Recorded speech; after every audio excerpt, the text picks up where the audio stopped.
आज का व्याख्यान पूर्व प्रसंग भक्ति काल से जुड़ा हुआ है। पूर्व व्याख्यान में आपने भक्ति धारा के अंतर्गत निर्गुण शाखा के विषय में ज्ञान मार्गी धारा के संत कवियों के मत को सुना समझा। इस व्याख्यान में हम आपको निर्गुण शाखा की, निर्गुण काव्य धारा की प्रेम मार्गी शाखा के विषय में जानकारी देना चाहेंगे, जिसके प्रतिनिधि की कवि जायसी हैं। कुतुबन, मंजन, एवन आदि अन्य कवियों ने भी प्रेम मार्ग को अपनी आराध्य प्राप्ति का मार्ग बताया। हम जायसी के मत का उल्लेख करते हुए बात करना चाहेंगे कि प्रेम मार्गी शाखा के प्रतिनिधि कवि जायसी का मत है कि ईश्वर को प्राप्त करने के लिए ज्ञान की, विवेक की या किसी प्रकार के प्रवचन आदि की आवश्यकता नहीं, बल्कि उस ईश्वर को प्राप्त करने के लिए तीव्र अभिलाषा, लालसा, उसके प्रति सच्चा प्रेम यदि हो तो निश्चित रूप से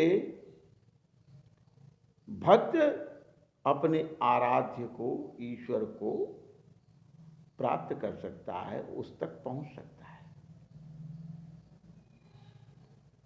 कबीर के द्वारा बताया हुआ मार्ग अति जटिल था, कठिन था।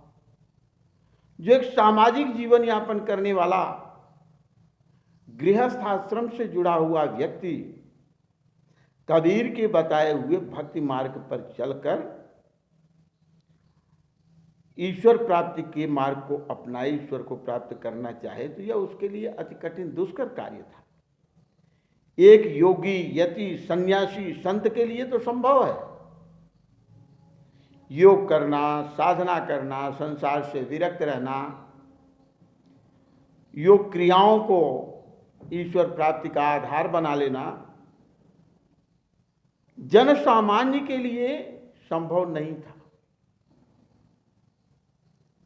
इसी के समानांतर जायसी ने ईश्वर प्राप्ति का मार्ग प्रेम को मानते हुए प्रेम में मार्ग के द्वारा ईश्वर प्राप्ति का मार्ग बताया और इन्होंने एक प्रतीक दिया।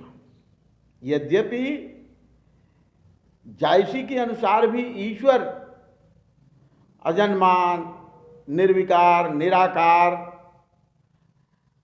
और समस्त सांसारिकता से मुक्त है, अदृश्य है, लेकिन इन्होंने एक प्रतीक दिया।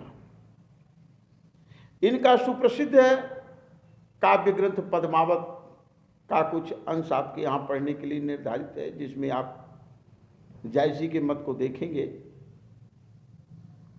तो इन्होंने पद्मावत का आधार ही प्रेम भक्ति के द्वारा, प्रेम मार्ग के द्वारा ईश्वर प्राप्ति का मार्ग बताया। कहीं कहीं पर इनके भक्ति मार्ग में योग का भी प्रभाव दिखाई देता है। अब आपके मन में प्रश्न उठ रहा होगा कि पद्मावती है, रत्नसेन है, मायावती, ये अलाउद्दीन खिलजी है, नागमती है, अन्य पात्र हैं, तो ये प्रतीक लिए हुए हैं। जायसी ने इनको प्रतीक रूप में लिया। पद्मावती ब्रह्म का स्वरूप, रत्नसेन आत्मा का रूप। इसी प्रकार जितने भी प्रेम मार्गी, थोड़ी देर बाद प्रेम मार्गी शाखा के कवि हैं, उन्होंने प्रतीकों के माध्यम से ईश्वर प्राप्ति का मार्ग बताया। जायसी ने पद्मावत के कड़वक में लिखा कि नहीं तारागण नहीं रविचंदा नहीं कछु होत पिता के विंदा नहीं जल नहीं थल नहीं तिर पौना को धरे नाम रूप को बल। ये तो कबीर का मत है। जायसी अपने कड़वक में से इसी के समानांतर कहते हैं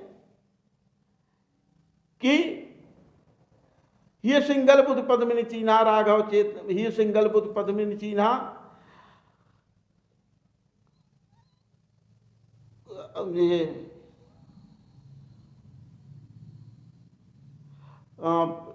ये सिंगल बुध पद्मिनी चीन्हा और माया अलाउद्दीन सुल्तानु यानी पद्मावती ब्रह्म का प्रतीक है, रत्नसेन आत्मा के प्रतीक हैं, अलाउद्दीन शैतान का प्रतीक है, राघव चेतन शैतान का प्रतीक है, अलाउद्दीन माया का प्रतीक है, इसी और नागमती धुन सांसारिकता से युक्त सांसारिकता का प्रतीक है। तो इन्होंने विभिन्न प्रतीकों के माध्यम से उस ईश्वर प्राप्ति के लिए पद्मावती को, रत्नसेन को, अलाउद्दीन आदि को एक प्रतीक रूप में रख करके इनके माध्यम से ईश्वर प्राप्ति का मार्ग बताते हैं। जैसे पद्मावत ते योग सजोगा, पद्मावती के माध्यम से योग का भी प्रभाव इन्होंने दिखाया कि पद्मावती के प्रेम में पूर्णतः अनुरक्त होकर के रत्नसेन योगी का रूप धारण करके उसे प्राप्त करने के लिए आगे की ओर बढ़ चलता है, निकल पड़ता है।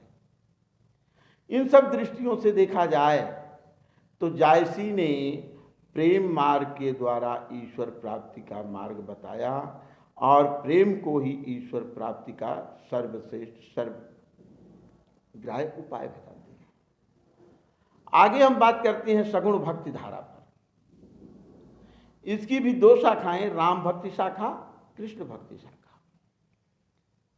सूर हैं तुलसी, नंददास, परमानंदास, शील स्वामी, गोविंद स्वामी आदि जितने भी सगुणवादी भक्त कवियों का आगमन हुआ, इन्होंने अवतारवाद को प्रमुख मानते हुए, प्रमुखता देते हुए ईश्वर प्राप्ति का मार्ग नवधा भक्ति को मानते बताते हैं।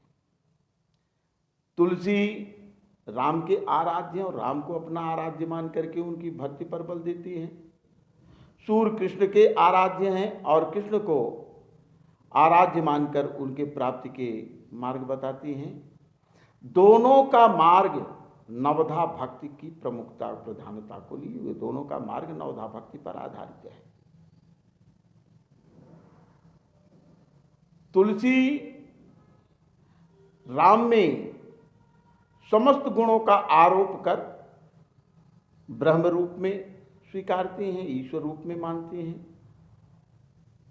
और उन्हीं की भक्ति करने पर बल देते हैं। भक्ति का प्रचार प्रसार रामचरितमानस के माध्यम से करते हुए दिखाई देते हैं और सूरदास कृष्ण के अंदर समस्त दैवी शक्तियों का, दैवी गुणों का आरोप कर कृष्ण को आराध्य मानते हैं और उनकी भक्ति पर बल देते हैं। अब हम क्रमानुसार राम भक्ति शाखा और कृष्ण भक्ति शाखा पर क्रमशः आगे के व्याख्यान में आपसे बात करेंगे। बहुत बहुत धन्यवाद।